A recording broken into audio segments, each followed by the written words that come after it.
Dirty Nil, congratulations. You've won Breakthrough Group of the Year at the 2017 Junos. Can you talk a little bit about making the album that got you to the Breakthrough of the Year category? Well, we made it with our friends, and it was a fun experience. It was also a very interesting learning experience on how to make a record, because we've never made a full-length one before. But I'm very proud of the way that we did do it, and incorporated and utilized all of the talents of our friends to make what it is. So, yep. Higher Power, available in fine record stores everywhere. The thing about that is you guys are very much an energetic, really punchy live act. So capturing that in the studio is always a challenge, right? There's the bands who make records so they can tour, and there's bands who tour and then so they can occasionally make a record. Yeah. I think you guys are more a touring live act. So tell me about capturing that in the studio.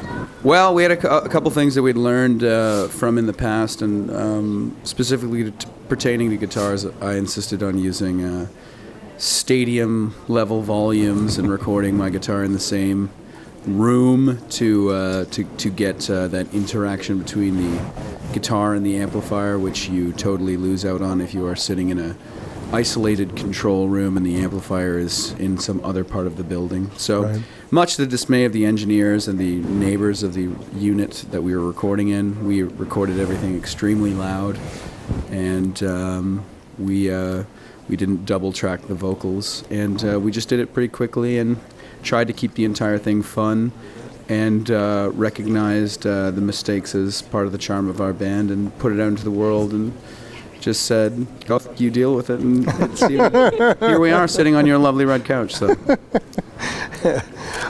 talk a little bit maybe about your songwriting process and how the songs come together for you guys.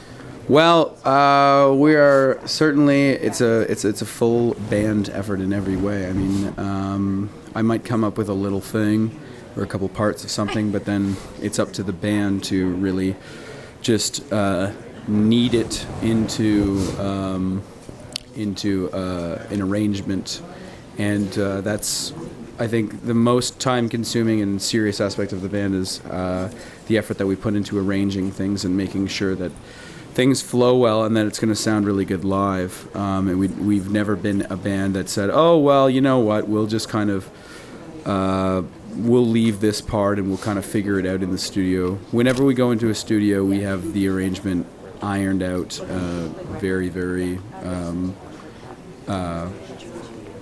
very specifically to a way that is as conducive to being powerful live as possible.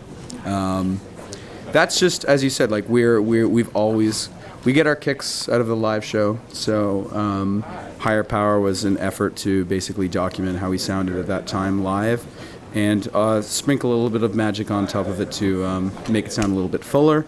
But I mean, yeah, we spend hours and hours and hours and hours and hours working on music all together, because rock and roll is about playing with your friends. And that's what we do. As hallmark and bullshit as that sounds, that's what it's all about. Well, you guys have been friends since high school when you started the band. Yeah, and we've been friends here you are, years old. later, winning a Juno. Plus, all that time in the van, gig to gig to gig, and day after day, day in, day out, again and again.